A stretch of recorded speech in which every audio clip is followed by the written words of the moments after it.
What if you discovered that the rundown farm you bought with your last dollar was actually the hidden piece of your late spouse's past packed with dusty letters, secret journals, and an orchard yearning to blossom once more? That's the extraordinary journey Daniel Forrest embarks on in our story. From the moment he and his daughter step into the dilapidated old farmhouse, they unravel a web of family history, heartfelt promises, and a community eager to help them rebuild a future from scattered memories. You won't believe the twists and turns, so be sure to listen through to the very end to see how Daniel's final decisions shape not just his life, but the spirit of everyone around him. If you enjoy tales of second chances, hidden legacies, and the power of coming together, this is a story you don't want to miss. Subscribe to our channel right now and hit the notification bell so you're always the first to hear more heartwarming stories like this one. Daniel Forrest had never planned on hitting rock bottom at age 39. In fact, just 3 years prior, he had been the kind of person his friends admired, a passionate high school history teacher with unwavering dedication to his students, a modest suburban home, and a loving family of three. His wife Anna was the steady compass of his life, and their 8-year-old daughter, Rose, brightened every corner of every day. But life had a cruel way of pulling the rug out from under people. First came the devastating budget cuts that wiped out entire humanities departments across the county, including Daniel's own beloved classroom. Then came Anatoli's sudden illness, a form of cancer so aggressive that within months, their careful life plans unraveled like thread. 2 years later, the medical bills had swallowed up their savings, and Daniel's job prospects had dried to a trickle. He had tried everything: online tutoring gigs, part-time retail, even short stints as a rideshare driver in a desperate attempt to keep food on the table. None of it was enough to cover the rent, the car insurance, and the last lingering medical debts that no one had ever prepared him to handle. It didn't help that Rose had mild asthma, requiring periodic treatments and medication that gouged further holes in Daniel's thinning wallet. Week after week, he watched his bank account dwindle, forcing him to make impossible choices: buy groceries or pay the overdue electric bill, put gas in the car or buy Rose's inhaler refills. Through it all, Daniel tried to maintain a veneer of optimism for his daughter. He told Rose that life sometimes took unexpected detours, that they were on a grand adventure in the meantime. But in truth, every morning he woke with a pit in his stomach, dreading the next phone call from a collection agency or the next eviction notice from the landlord. Eventually, that notice came. Faced with homelessness, Daniel sold off what little furniture and electronics remained. He packed their clothes into the trunk of his aging sedan, determined to keep Rose safe, even if it meant sleeping in the car for a while. Yet fate, or perhaps something more benevolent, had other ideas. One sleepless night, Daniel was scrolling through local bulletins at the public library when he discovered a county auction listing for abandoned properties. He had never given such auctions much thought, assuming only house flippers or contractors attended them.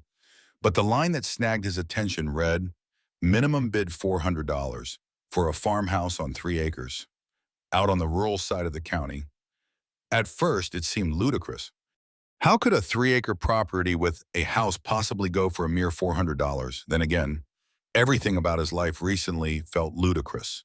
Why not see if there was a chance in that auction hall a week later? With his last $437 in hand, Daniel took Rose by the hand and led her into the dimly lit basement of the county courthouse, where the auction was to take place.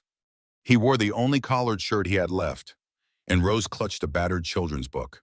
Surrounded by seasoned bidders, Daniel felt wildly out of place, but no one else seemed remotely interested in the rundown farmhouse. When the auctioneer called for an opening bid of $400, the room went silent until Daniel raised his hand. Moments later, with a single breathless announcement of "sold to the gentleman in the back," he became the owner of a property he had never seen, with a mere $37 left in his pocket. The next morning, Daniel and Rose drove out to see their new home. After miles of highway, the roads began to narrow, lined with fields of high grass and scattered hay bales. The final stretch turned to cracked pavement, then crumbling gravel, until at last they reached a rusted mailbox with faded lettering that read, "Forest Farm, Daniel almost laughed at the coincidence, the same last name as his own, but spelled slightly differently. He double-checked the address from the deed he had been given, the battered slip of paper that was all that remained of an official county record. As they turned onto the overgrown driveway, the house came into view, or at least what was left of it. The two-story farmhouse looked decades past its prime. The paint, once white, was peeling and flaking to reveal the weather-beaten wood beneath. Several windows were boarded, while others were missing panes entirely. The roof had a noticeable sag, and the front porch looked ready to collapse at any moment. An old oak tree stood guard beside the house, its branches heavy with moss and time. "Daddy, is this really where we're going to live?" Rose asked quietly from the back seat, her voice a mix of curiosity and concern. She was trying her best to be brave. Daniel sighed. "For now," he replied, steering the sedan around a pothole so deep it could swallow a tire. "It's not much, but it's ours." He parked under the shade of the oak, the car's wheels sinking slightly into the soft ground. The air smelled of wet grass, muddy earth, and something older like damp wood that had long been left untouched. Rose hopped out, clutching her small backpack, her eyes darting around the wide yard that was more weeds than lawn. Daniel walked over to the porch and tested the first step carefully, half expecting the rotted wood to cave in, but it held, at least for one day. Inside, the disarray was worse. Dust billowed in clouds as soon as he opened the door. Spiderwebs adorned the corners, and piles of old newspapers were strewn about as though a windstorm had blown through years ago. The living room contained two decrepit armchairs and a sagging couch, all covered in sheets so discolored it was impossible to guess their original color. The kitchen smelled faintly of mildew, with rusted appliances that looked like museum relics from the 1970s. No signs of working electricity, and the faucet produced nothing but a gurgling hiss when Daniel tried to turn it on. They made their way to the second floor, 3 rooms, each more dilapidated than the last. One bedroom had wallpaper peeling off in large sheets, exposing cracked plaster beneath. Another room had a hole in the ceiling, revealing beams that looked dangerously weakened by rot. The final room, which faced the rising sun, had once been painted a soft yellow. Now it was dull and dirty, but something about the light streaming in through the grimy window made Rose smile. "This can be my room," she announced, as if claiming territory on some far-flung frontier. Daniel put a hand on her shoulder. "Sure, honey," he said. "We'll clean it up, patch the roof, and make it yours." He had no idea how he was going to afford to fix anything. But in that moment, his daughter's optimism mattered more than reality.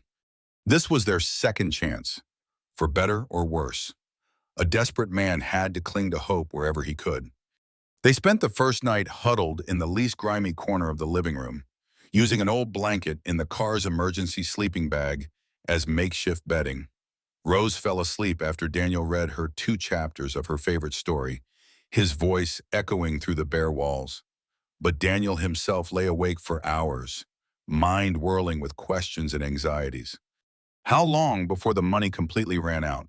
How would he keep Rose safe if the roof caved in, or if some vagrant creature had made the walls its home, and what if someone arrived?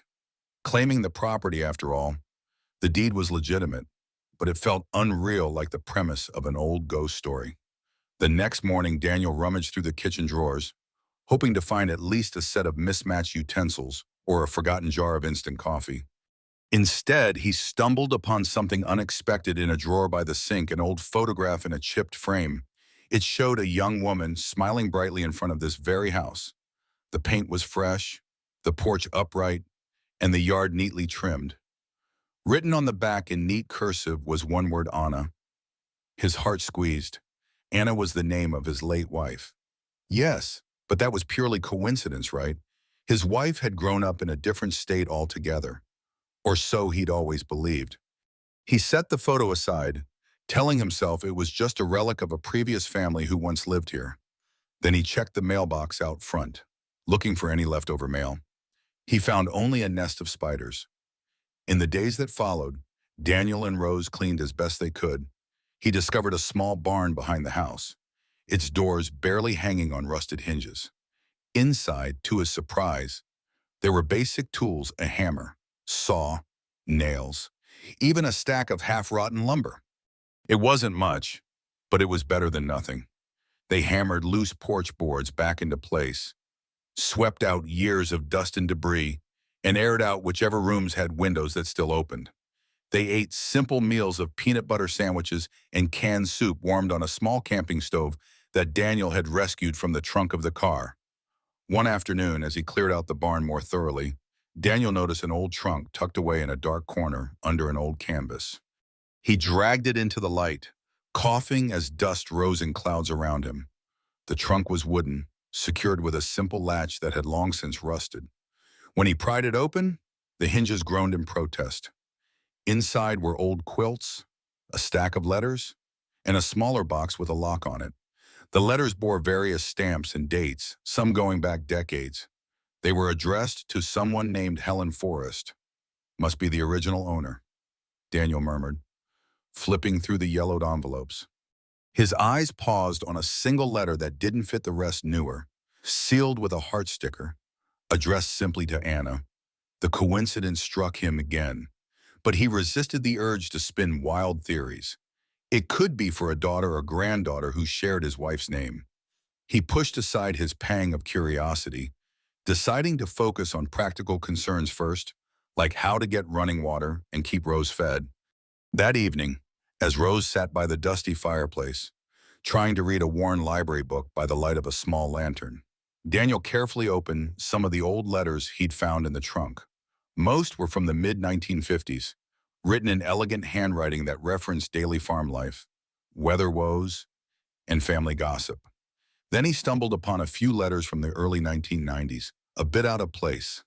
They were addressed to Anna Wilson at the farm's address, but never mailed, likely placed in the trunk for safekeeping. Intrigued, he read one line that made his blood run cold.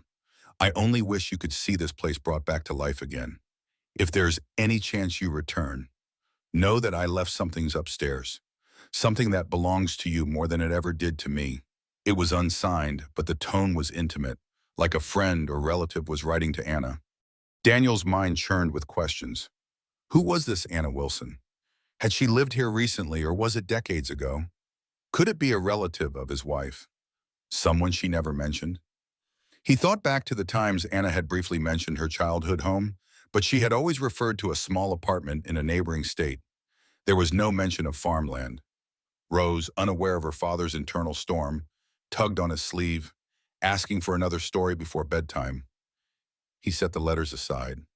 The mysteries of the trunk could wait. The present needed him more urgently. He improvised a tale about a brave princess who lived in a dusty old castle, a whimsical reflection of their real situation, and Rose giggled at all the right moments. When she finally drifted off to sleep in her makeshift bedroll, Daniel found himself wishing that the biggest problem in their life really could be resolved with a fairy tale transformation. In the following days, he managed to restore a semblance of function to the farmhouse. A manual well pump behind the barn yielded semi-clear water after vigorous pumping. It wasn't potable by city standards, but it worked for washing up and flushing the ancient toilet once he poured buckets into the tank.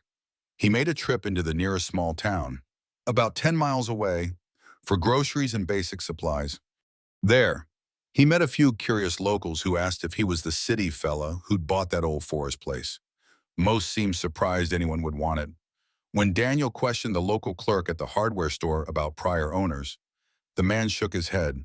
Been abandoned for close to 15 years. Friend, belonged to the Forrest family for generations. Then some complicated estate issues, from what I heard. You're the first person to set foot there in a mighty long time.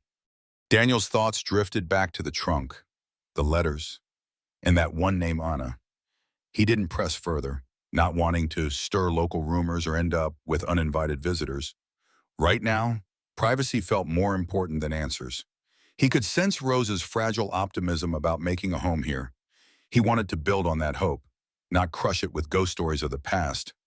Still, each night after Rose fell asleep, he found himself rereading the same note that mentioned, "If there is any chance you return, something upstairs belongs to you." The upstairs area was largely empty, just battered furniture and cobwebs. Unless, there was something hidden. That question nagged at him, teasing the edges of his mind like a half-remembered dream. At last, curiosity won out. Early one morning, Daniel quietly told Rose to stay downstairs, giving her a picture book and a promise of pancakes later. Then he climbed the creaking staircase, stepping into the dusty corridor that connected the second-floor rooms. The partial collapse of the roof in one corner made him tread carefully. He searched each of the small bedrooms, gingerly checking closets and under the rickety beds. He lifted old floorboards that seemed loose, peered behind broken mirrors. Nothing. Finally, in the farthest room, a space Daniel hadn't paid much attention to because of its broken window, he noticed something odd. The floor was scattered with old newspapers, but one square area near the back corner was conspicuously free of debris, almost as if someone had cleaned it. He moved aside a dusty chair, then discovered a small, square piece of plywood that appeared newer than the surrounding floor. Kneeling, he pried it up with a screwdriver. Beneath lay a hidden cubby, perhaps a foot deep. Inside was a weathered wooden box, no bigger than a typical shoebox. The lid had the words, "For Anna," carved onto it.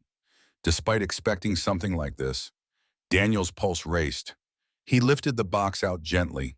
A simple latch held it shut, and it wasn't locked. He opened it slowly, half fearful of what he might find. The contents were modest: a stack of letters tied with a ribbon, a faded photograph, and a single piece of jewelry, a locket with intricate filigree. The photograph showed a teenage girl standing in front of the farmhouse, grinning ear to ear, while an older woman, presumably her mother, stood beside her. Across the back was scribbled, "Anna 16, in Helen. Summer 1978. Daniel recognized the porch, the yard, even the same old oak tree in the background. But what jolted him was the resemblance. The shape of this Anna's smile was uncannily like his wife's. Could it be just a coincidence in name and grin? Or was there a deeper connection? With trembling hands, he picked up the letters. They were addressed to my beloved daughter, Anna, from Mom. The tone was affectionate, detailing everyday farm life, regrets about moving away, and mention of a father who had left them. The last letter in the stack was the shortest and most recent. It read, "Anna, if you ever return to your grandmother's farm, know that you were born here. This land is part of who you are. I pray you find it in your heart to make this place a home again." The letter was signed Helen, with a date from about 20 years ago. Daniel felt like the walls were closing in on him. Anna, his wife Anna, had never spoken about farmland in her childhood or a grandmother named Helen. She had said she spent her early years in foster care after her mother died. Could that mother have been Helen? And the grandmother, the original owner of this farm? Suddenly, it all seemed possible. Anna might have known, but never had the courage to revisit the place where she was born. Or perhaps she had never truly known. Turning the locket over in his hand, Daniel saw a tiny inscription, Anna Forrest, Anna's family name. His wife's maiden name was Wilson. Or so she'd told him, but maybe not. The swirl of discoveries made him dizzy.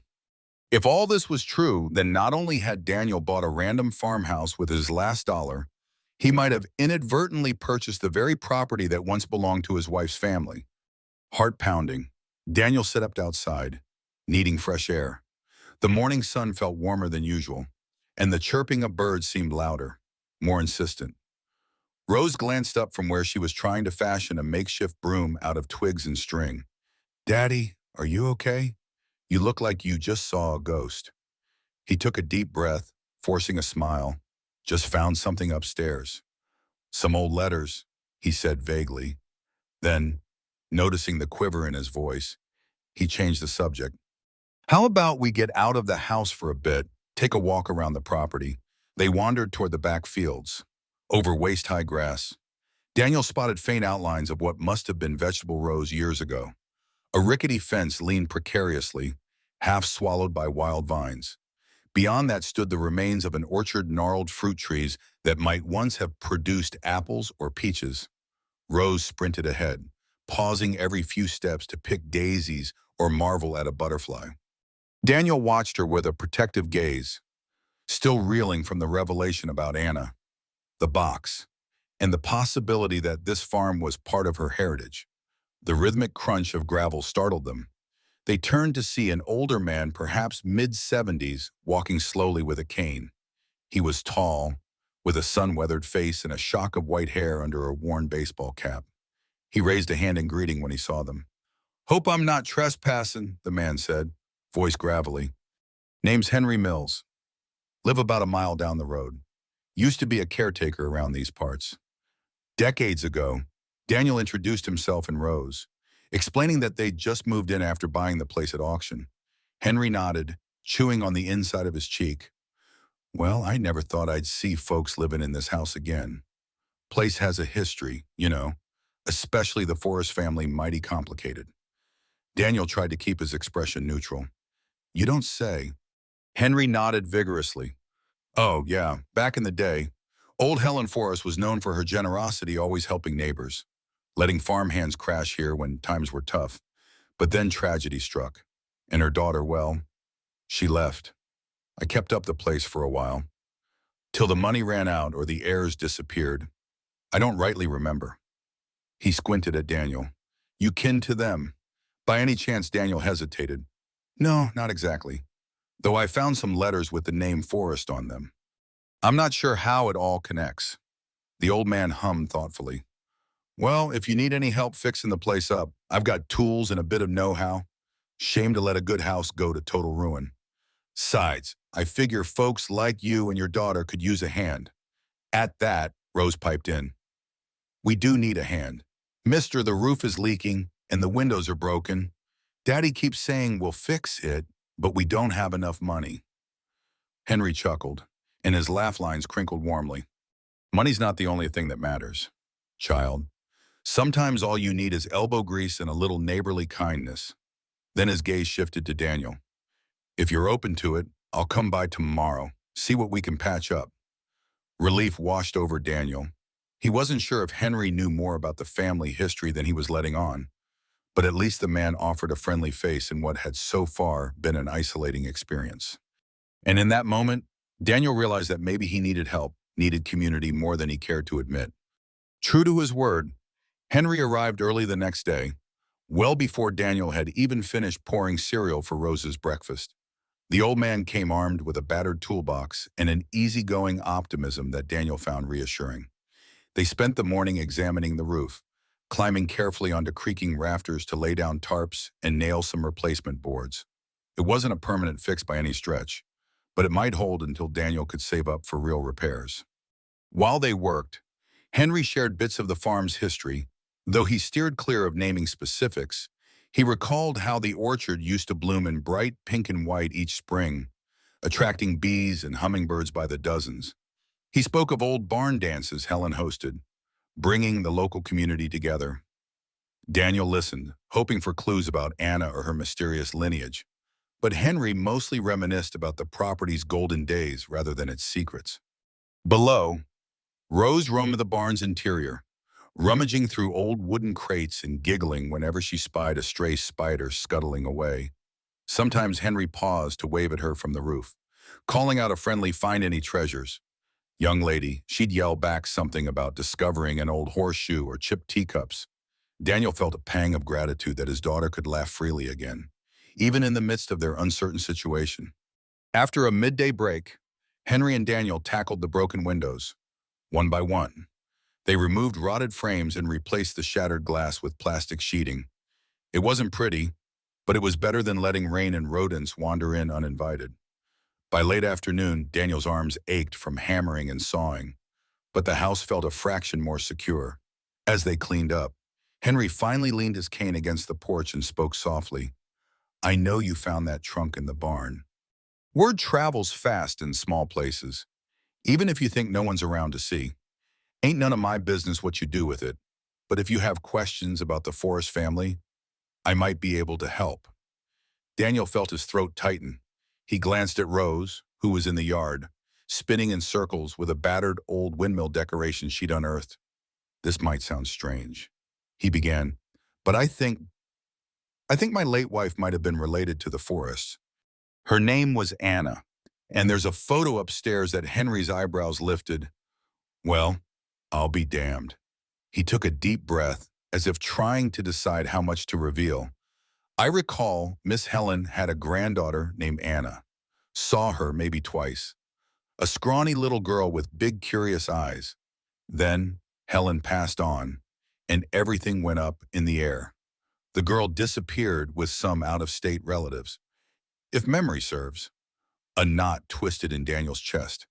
This was confirmation, or at least close to it. You don't happen to know how that girl ended up? Henry shook his head regretfully. No idea. The farm got locked in legal battles. I left before it was sorted out. Always wondered what happened to Anna, though heard a rumor she might have changed her last name. Daniel's mind spun with the possibilities. Could Anna have blocked out this piece of her past? Or had she known all along but chosen not to speak of it? Grief mingled with confusion. He thanked Henry for his help and support, but by the time the old man drove off in his sputtering truck, Daniel felt more overwhelmed than ever. At least now he had some clarity the farm wasn't just a random property, it was a living piece of Anna's family heritage. Determined to honor what might have been Anna's unspoken ties to this land, Daniel threw himself into refurbishing it. Over the next weeks, he and Rose worked side by side. She painted small flower pots and insisted on planting seeds around the porch steps. He focused on stabilizing the barn structure, reusing salvaged wood whenever he could. Their supplies were meager, but Henry's periodic visits, with both practical help and moral support, made the task feel less impossible. One day, as they were organizing the barn, Rose pointed to a spot in the rafters. "Daddy, there's a box up there," she exclaimed, carefully balancing on a ladder. Daniel reached the small wooden crate. Inside, he found old textbooks and notebooks that seemed to belong to a teenage girl, no doubt Anna. Some were doodled with hearts, others filled with pressed flowers. Among them was a simple cloth-bound journal. He brought it down, and once Rose resumed her play, he dared to open it. On the first page, property of Anna Forrest, age 16, his vision blurred momentarily, tears threatening to surface. This was his wife's handwriting, from decades before he met her, before she became Anna Wilson, or at least who she presented herself to be. Flipping through, he saw her scribbled thoughts about wanting to study art, her frustration at never knowing her father, and her love for the orchard. On one page, she wrote, "I wish we could keep this farm. It's home. No matter where I end up." Page after page, teenage Anna lamented the arguments between her mother and grandmother. Something about custody, money problems, and eventually her mother's decision to leave the farm behind. The final entries turned despairing, describing an abrupt departure and Anna's heartbreak. Daniel sat on a bale of hay, silent for a long time. The woman he loved, who had passed away so young, had carried all this hidden pain. Now it made sense why she never discussed her early childhood. Perhaps it was too painful, or she believed the farm was lost forever. She might have felt unworthy or ashamed. Daniel's chest tightened with emotion. "I'm sorry, Anna," he whispered, running a finger over the faded ink. "I had no idea." Returning to the house, he tucked the journal away in a secure place. In the evening, he read a few more entries by lantern light while Rose slept. Teenage Anna dreamed of restoring the orchard, making the old farmhouse into a place for children to learn about animals, plants, and history, a miniature education center. Daniel's mind drifted to his own past as a history teacher. Could this battered, forgotten farm become the fulfillment of both of their dreams? The more he thought about it, the more it felt right. He imagined local kids coming over on weekends, planting seeds, learning about orchard care, hearing stories of the region's past. He imagined building a small wooden pavilion for reading lessons, maybe even partnering with a nearby elementary school. A ridiculous fantasy. Perhaps, but the idea wouldn't leave him. In the morning, he told Rose about the orchard dream. She leaped at the idea, eyes shining, because what child wouldn't want to run through blossoming trees and pick fresh fruit? "We can call it Anna's Orchard," she suggested, bouncing on her toes with excitement. And for Daniel, the name struck a chord, like it was the rightful tribute to a woman who'd never gotten the chance to come back home. Spurred on by this newfound purpose, Daniel reached out to the local community in subtle ways.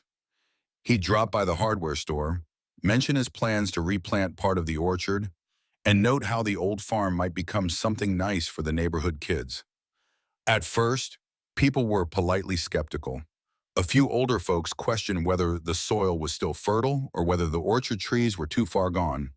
Others worried about the cost. Daniel clearly wasn't rolling in money. So how could he afford seeds, let alone orchard rehab? Still, interest began to spark. An elderly widow offered some leftover tools she didn't need anymore. A handyman who had heard Henry's story about Daniel pitched in with a discount on lumber.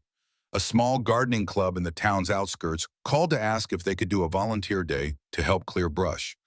For the first time since losing his teaching job, Daniel felt real momentum, a collective sense that people wanted to help him succeed, not just watch him fail. Meanwhile, Rose grew more attached to the farm. Each sunrise found her exploring a new corner of the property, whether investigating the remnants of a chicken coop or sketching little flowers on the back of old receipts. Sometimes Daniel would find her sitting quietly near a window, reading Anna's teenage scribbles. She sounded sad. Rose whispered one day, "Why did she have to leave the farm, Daniel?" Unsure how much of the complicated backstory to explain, simply replied, "Life takes people in different directions sometimes, but I think she always loved this place, even if she couldn't come back." And so, day by day, they chipped away at the gloom. Daniel and Henry rigged up makeshift scaffolding to repair a precarious section of roof. With the help of two volunteers from the gardening club, they cleared out the dense underbrush around the orchard. Some of the trees were beyond saving, rotted out or hollow from pests, but a few still showed green at the tips, promising resilience. They pruned the branches, removed dead limbs, and, in a hopeful gesture, planted half a dozen new saplings donated by a local nursery. The orchard's revival was slow but steady. Rose squealed with delight when she discovered tiny buds forming on one of the older apple trees. "Daddy, it's growing," she shouted. "We might have apples one day." Daniel grinned, remembering Anna's journal entry about wanting to climb those very branches to pick apples in the fall. In the barn, he set aside a corner to function as a small learning space. He gathered extra chairs, hammered together a makeshift table, and lugged in a chalkboard from the trunk of his car. Every week, he dropped by the local library to borrow books on early American farming, orchard management, even children's educational activities. Old instincts as a teacher kicked in. Maybe he couldn't work at a school right now, but he could still teach. Henry watched the transformation with guarded pride. "You keep this up," he told Daniel one afternoon, "and you'll do Miss Helen proud." She always wanted the place to ring with laughter again. Underneath his gruff exterior, Henry revealed a sentimentality for the farm, a deep respect for Helen Forrest's generosity. Daniel wondered if Henry and Helen had been more than friends, but he didn't ask. Some parts of the past were best left to personal memories. Word of the farm's gradual rebirth began to spread. On a clear Saturday morning, 3 cars pulled up unannounced. Out stepped a small group of townspeople, along with their kids, some carrying bags of seeds, others brandishing rakes or shovels. The group's self-appointed leader introduced herself as Maggie Green, head of a local community building initiative. She'd heard about the orchard project and decided to make it an informal cleanup day. At first, Daniel felt a surge of self-consciousness. He still saw the house as half-ruined, a sagging porch, boarded windows, and a barn that threatened to lean dangerously in strong winds. But the visitors saw potential. Maggie beamed at the orchard, exclaiming about how lovely it would be to have a place for families to gather.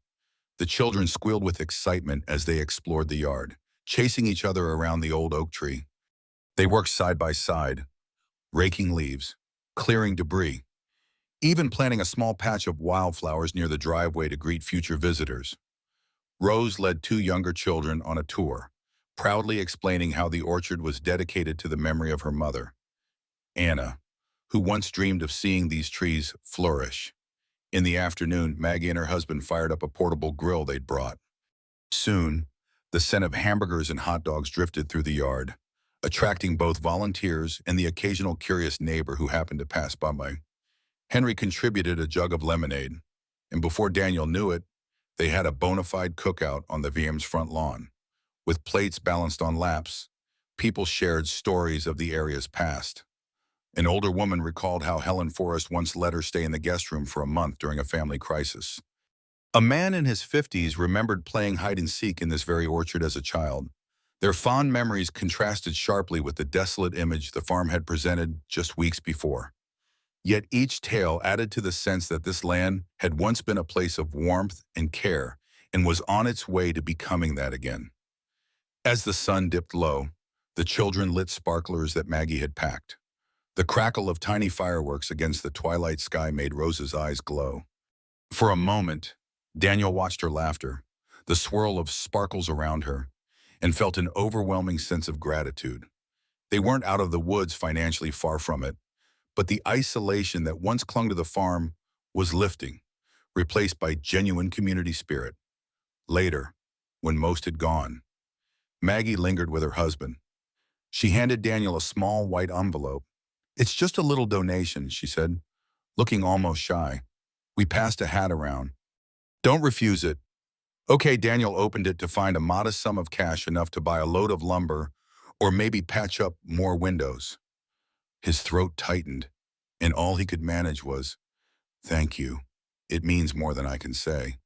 That night, after the impromptu gathering, Daniel and Rose sat on the porch steps, devouring leftover s'mores someone had brought. The porch light was still non-existent. No stable electricity, but the soft glow of the lantern on the windowsill provided a cozy atmosphere. Rose yawned, her head lolling against Daniel's shoulder. "Daddy," she murmured, eyes half closed. "I think Mom would like it here." Daniel felt his heart constrict.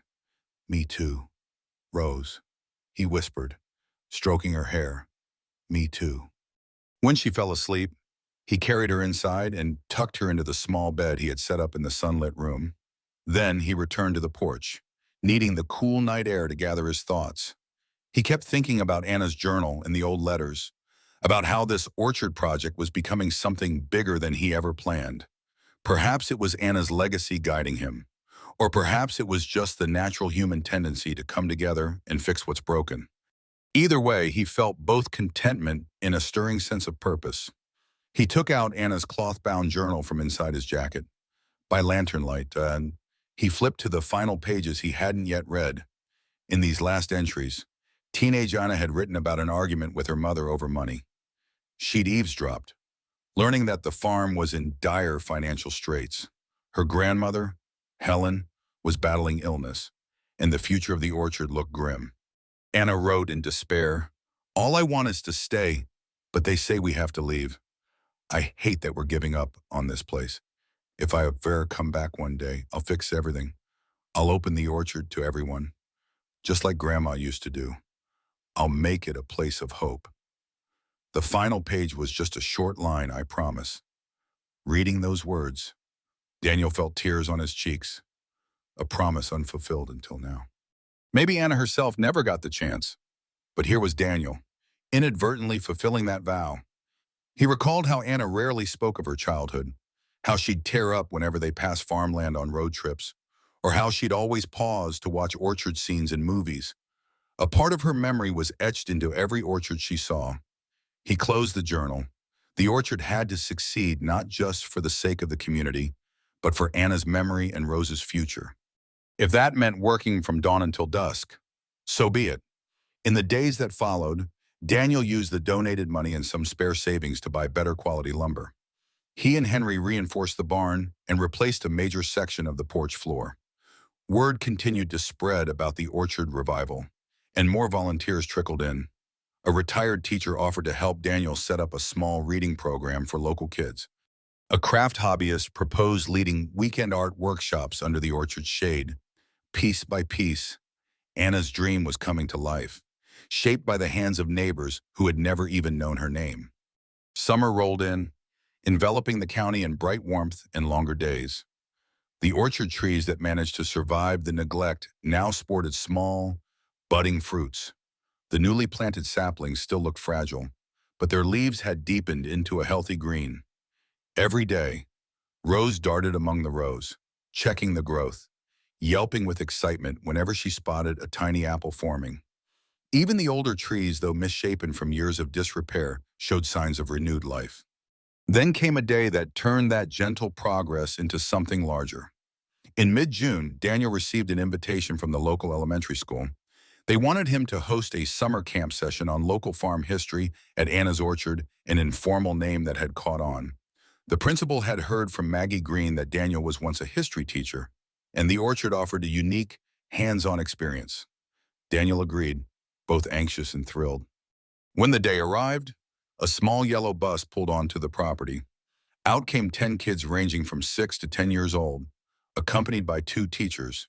Daniel introduced himself, his heart thumping in his chest. Once upon a time, he'd taught in a proper classroom with polished floors and overhead projectors.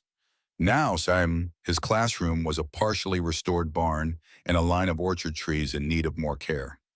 Still, he felt more alive, more connected to teaching than he had in years.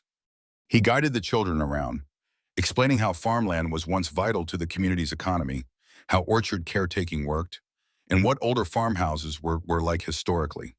The kids peppered him with questions, everything from, "Did you actually live here during the olden days?" to, "Can we eat the apples?" He laughed, gently correcting them, and taught them that the orchard's apples weren't quite ready yet. Rose took it upon herself to show the other children the best spots to climb or hide among the towering grass near the barn. The teachers sat in folding chairs, impressed at how quickly Daniel captured their students' attention. He realized that teaching out here felt more authentic than his old cramped classroom. It was as if history breathed through the soil and the aged timbers of the barn, bridging the gap between past and present. For lunch, they set up a few picnic tables, and the kids unpacked sandwiches. One teacher pulled Daniel aside to remark how incredible it was to see the orchard in bloom again. "I used to come here as a girl," she admitted, glancing at the trees. "Helen Forrest let me pick apples for free when my family struggled. To see it revived, it's like stepping into a happy memory." Before the bus departed, the kids drew pictures of the orchard, scrawling everything from giant cartoon apples to unicorns dancing in the barn. Daniel promised to hang them in the makeshift reading area. As the bus rumbled away, one of the children waved furiously, shouting, "Thanks, Mr. Forrest will be back." Daniel waved until the bus was out of sight, a quiet contentment settling in his chest. This orchard was no longer just a rundown piece of property. It was a place of learning, laughter, and second chances. By midsummer, Anna's Orchard, officially christened with a hand-painted sign, became a modest local attraction. Families dropped by on weekends to walk among the trees, help water saplings, or feed chickens that Henry had wrangled up from a neighbor's coop. The barn's interior was slowly being converted into a communal space. Daniel had set up tables for craft activities, hung shelves for books, and pinned the children's drawings on every wooden beam. Neighbors donated chairs, old rugs, and even a few beanbag seats. One warm afternoon, a figure stepped onto the driveway that Daniel initially didn't recognize. She was in her mid-50s, wearing sensible shoes and carrying a camera bag. At first, Daniel assumed she might be with a local paper, given the orchard's recent popularity.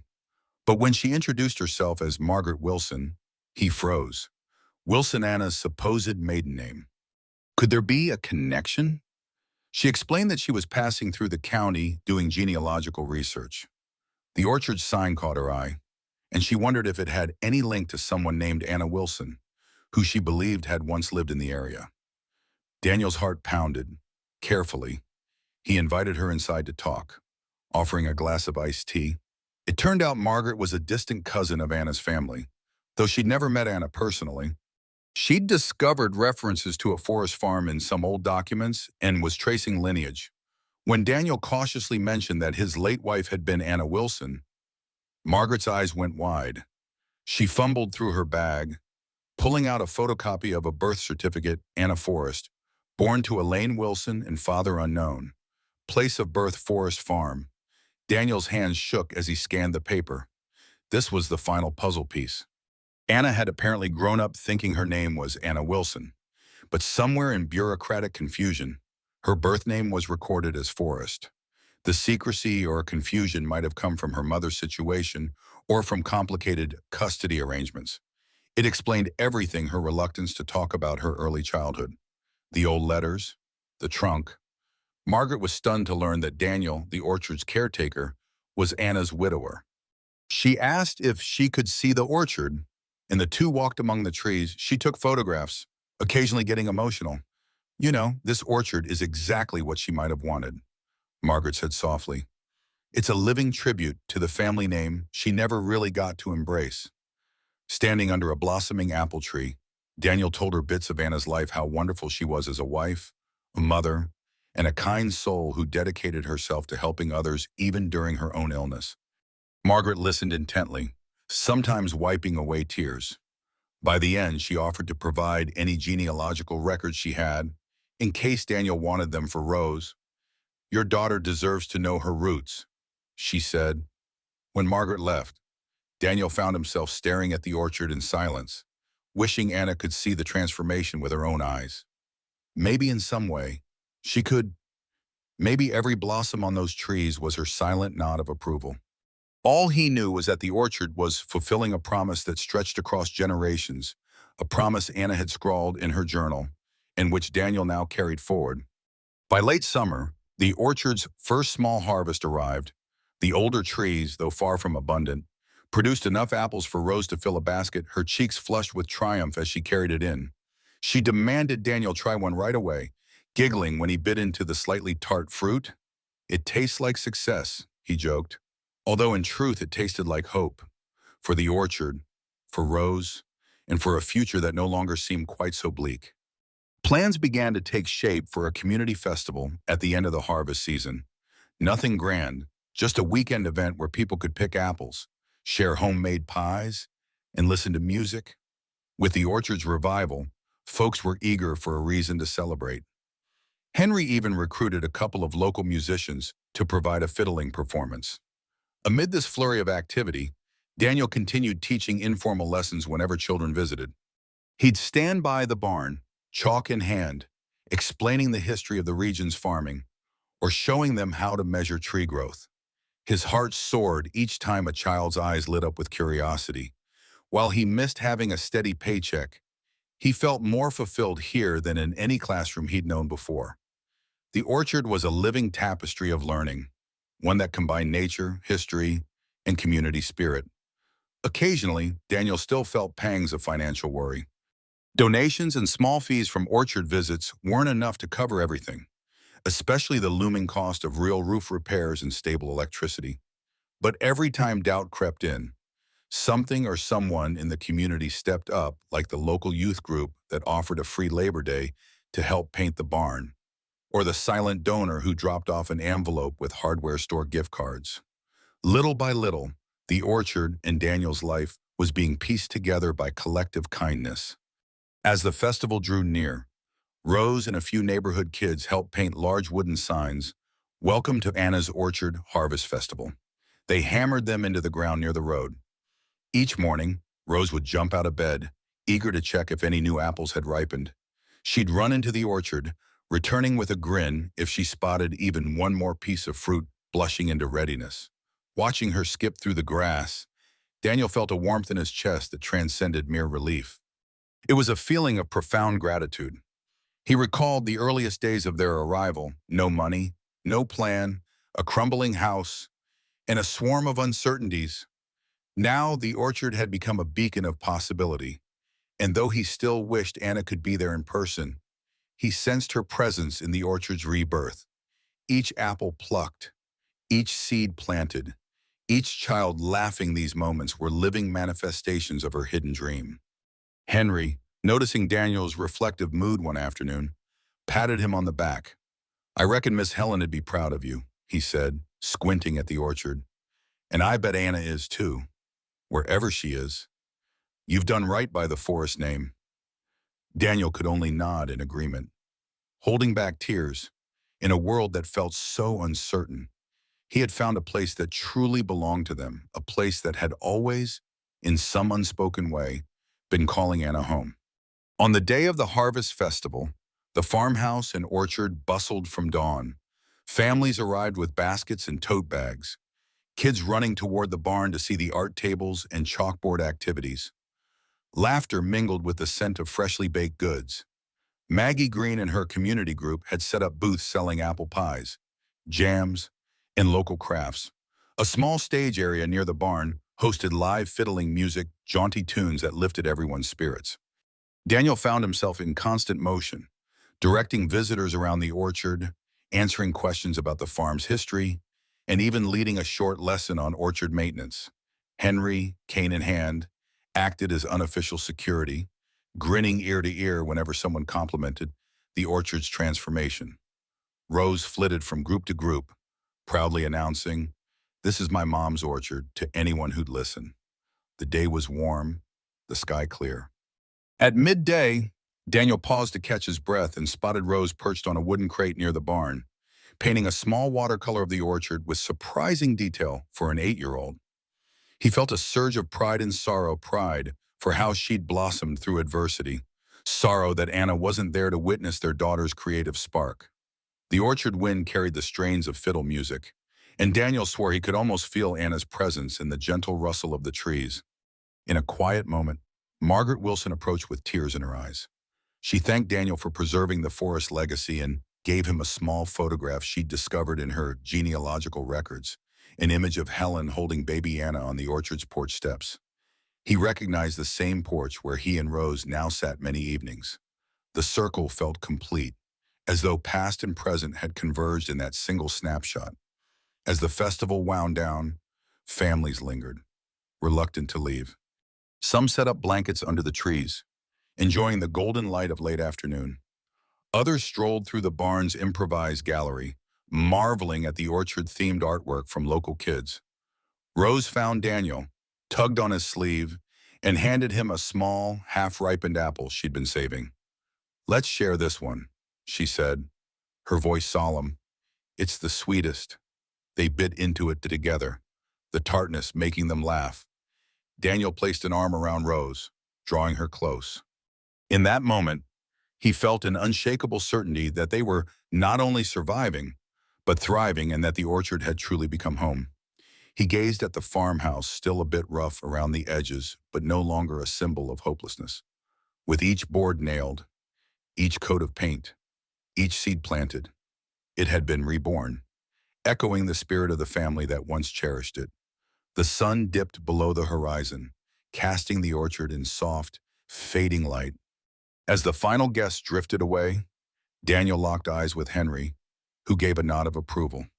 The orchard remained filled with quiet joy, the lingering warmth of community. Daniel thought of Anna, how he'd arrived here broken and desperate, only to discover that his last few dollars had purchased not just a rundown farm, but also the key to her untold past and a future for both him and Rose that brimmed with promise. Standing there in the twilight, the orchard behind him and Rose at his side, Daniel whispered a simple thank you to the memory of his wife. Anna's dream had found its caretaker. Through heartbreak and serendipity, they had come full circle. And as the stars emerged, one by one, Daniel knew that the orchard's story, Anna's story, would live on, blossoming each new season with hope.